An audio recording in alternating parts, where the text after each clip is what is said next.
Yeah, money, cars, and clothes, and all the cribs. But never trust these lames and hoes, cause they ain't shit. Plus they'll just sink our dreams of things and jump ship. So we'll fly first class, full glass with blunts lit, float on. What's going on, y'all? It's m.I.b. We back doing more wrestling videos. Actually, this one's called 10 more infamous wrestling receipts. If y'all don't know what a wrestling receipt is, it's basically when someone gets their leg back if someone's too stiff or too rough in the ring. It's a perfect example. Randy Orton hits Undertaker with probably the worst part of the chair, makes him bleed hard way for real, and then Taker gets his shit back at the Hell in a Cell by smacking the shit out of Orton with the chair. I've always been super interested in this type of thing because I'm messy, and obviously wrestling is entertainment, but I do like to know when there's those real elements to it like that. Before I start this one, y'all go ahead, like and subscribe, and comment below what you want me to see next. Alright, not about to waste too much more time. Let's see these receipts. I'm interested to check these out. Let's get it. In wrestling, a receipt refers to the vengeance gained by a wrestler after an opponent has done them wrong. But sometimes, these aren't part of the script. It's a real eye for an eye. And whether it's given directly or indirectly, wrestlers will dish out a receipt when they see fit. And oftentimes, they'll be on show for the world to see. So in a follow-up to our previous video, we list out 10 more infamous wrestling receipts. During WrestleMania 23, The Undertaker and Batista would go at it for the World Heavyweight title. Early on in the match, Batista unknowingly hit Taker with a stiff shot in his ear. Taker wouldn't take too kindly to this and would keep a note of this throughout their match. Later in the contest, he would go on to hit Batista with a stiff right hook that got him right on the jaw. Batista fell back against the ropes looking kind of dazed.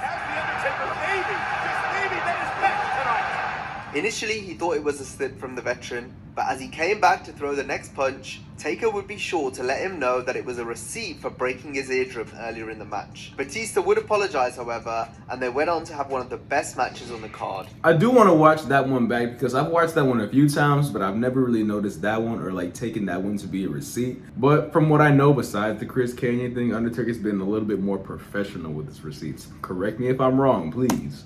During the Royal Rumble match in 2003, Tommy Dreamer would enter the match wielding various weapons. Dreamer would then proceed to catch Chris Jericho with two tough shots from a kendo stick. The first one was hard, but didn't seem to rock Y2J as much as the second.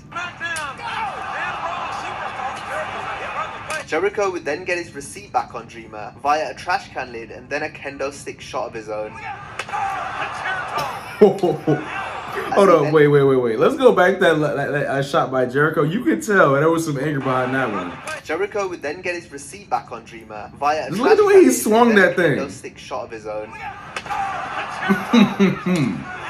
As he then threw the kendo stick down in frustration before eliminating Dreamer with the help of Christian. Now it's not just the men who dish out receipts, as on an episode of Raw in 2021, Charlotte Flair went one-on-one with Nia Jax. During the bout there was a miscommunication and Flair started to lay into Jax. It was mainly during the break so it wasn't captured on television, but even some of the announcers were surprised.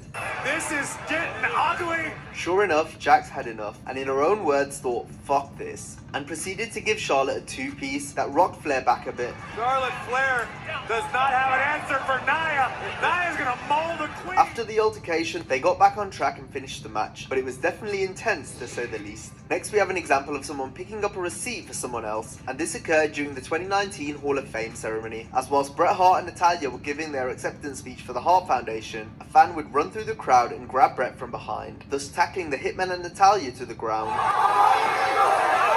Oh yeah, I only heard about this one. The fan would be immediately physically restrained by numerous wrestlers who were sitting at ringside. However, one superstar took it one step further, as with the fan being rushed away from the scene, Dash Wilder would swoop in delivering a stiff right hand to the fan, which sent him to the floor.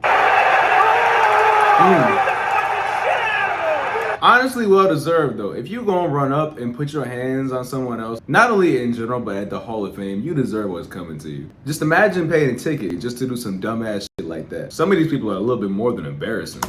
Our next example is one where you can see the wrestler get visibly angered by the stiff shot they received. During a 6-women tag match on Raw in 2018, Brie Bella would catch Ruby Riott square in the face. And a double team is...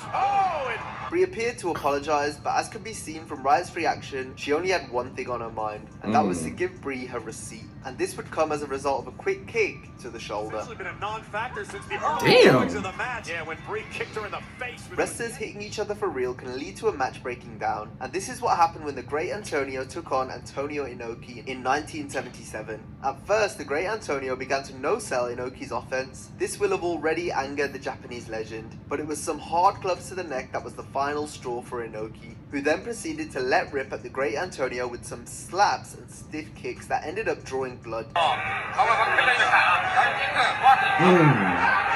The Great Antonio then lay there busted open, and Inoki was mercifully declared the winner as the match was stopped. Sometimes a match can also break down from wrestlers botching, just simply stiffing each other, or both, with a few receipts sprinkled on top. All of this describes the match Big E and Titus O'Neil had on an episode of SmackDown in May 2014. The match first began to fall apart when the two wrestlers botched a clothesline to the outside. We're going to find out how bland Big E is when he takes an appearance Sunday. And This botch appeared to have angered Titus, who then started to become heavy-handed when throwing Big E around the outside. This would be topped off by Titus dropping his opponent on their head, with E landing neck first on the floor. From there, Titus would paintbrush E with slaps, with O'Neil eventually getting himself disqualified due to failing to break on the referee's 5 count. But it was after the bell that Big E would hand out the receipt by smashing Titus in the face. Damn. I feel like you gotta do the most to get Big E, man. Big E seems like one of the coolest wrestlers just to speak to, but to get him like this, from what I've seen on the outside, I mean, at least in my opinion, Titus is kind of tripping. The assault would continue to the outside as Big E's frustrations continued to grow on account of Titus botching, falling over twice.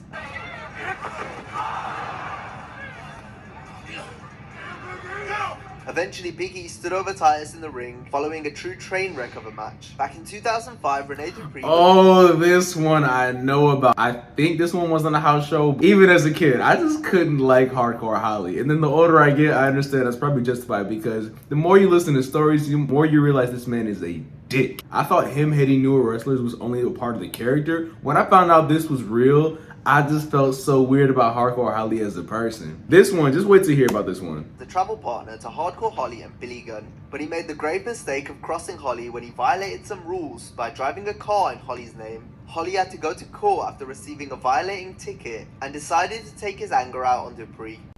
So in hindsight, I'd be pretty pissed if somebody sent me to court too. Like, let's be real.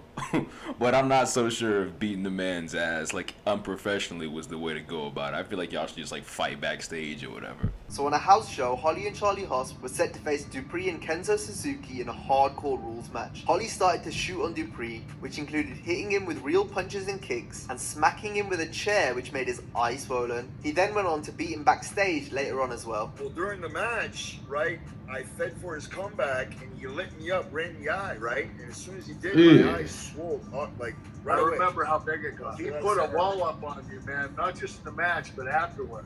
I was like, you know, he's going to kill you. He attacked you from behind. You couldn't even defend yourself. And it was just, it was crazy. I'm about to say, what kind of coworker is that to attack someone afterwards, especially like you haven't done enough damage in the ring? I don't know what was wrong with this man, but honestly glad, at least to my knowledge, there's nobody like this in the locker room anymore, you know, like him, or let's even say like JBL. Our next receipt involves New Jack, so Of course, you know it's going New to be Jack. nasty. And it went down when New Jack wrestled Puerto Rican journeyman wrestler Gypsy Joe on an independent show in 2003. New Jack began to first get annoyed due to Gypsy Joe no-selling the original Gangsters offense. And Gypsy Joe would not sell nothing that I gave him. However, New Jack was made to eat a potato after receiving a headbutt to the nose, and this, coupled with Joe's no-selling, was enough for New Jack to lay down one of the most vicious, real-life beatings ever seen in a wrestling match. First came the initial receipt in the form of an elbow, and the beating kept going. Hold up, you can see how real that one was. I know New Jack is crazy too, but look at the force he put behind this one. Ever seen in a wrestling match. First came the initial receipt in the form of an elbow. You can tell when they're serious and when it gets real. No selling New Jack is crazy though, especially if you know his reputation. And the beating kept going, spreading to the outside of the ring and into the crowd. New Jack would rain down vicious weapon shots one after another as the fans watched on in horror. with some even trying to make New Jack stop the assault. I beat him and I beat him and I stomped him. I wrapped ball right around his head, snatched it off and big old piece of hair in it, and I took a baseball bat and pinged him across the top of his head and beat him, and then everybody in the audience was calling me the N-word, and I was putting that whooping on Joe like it wasn't gonna be no tomorrow. The match eventually finished in a no contest, and New Jack would later be arrested and charged with assault with a weapon. Honestly, props to them for keeping it, well, not New Jack, obviously, keeping it professional and finishing the match. But honestly, if y'all were in this position, if y'all were a wrestler, at what point would you just say, fuck everything, and actually start swinging back or try to get out of there? Let me know what y'all would do in that situation.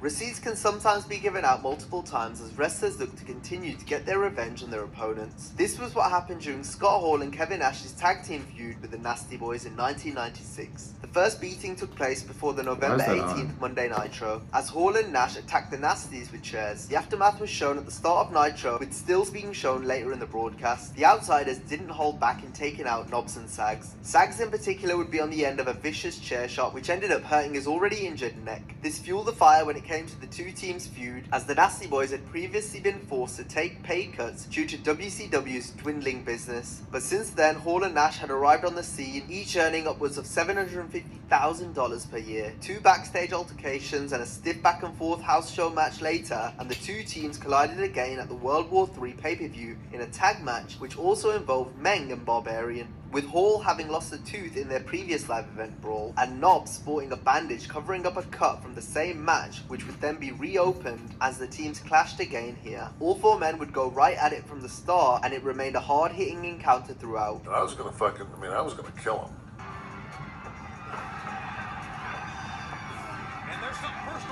The Outsiders came out on top as winners, while the Nasty Boys not only lost the match, but also their jobs as a result of the heat with Hall and Nash. And that brings us to the end of this video. As always, if you enjoyed it, be sure to give it a like. It's like I said, it's always interesting knowing when entertainment gets real and when people go into business for themselves, or kind of let someone know either chill the fuck out or just completely lose it. Most of this I haven't seen before. This is a good video by Wrestling Flashback. If y'all enjoyed this video, go ahead and like, comment, subscribe. I'm gonna see you in the next one. Y'all be smooth.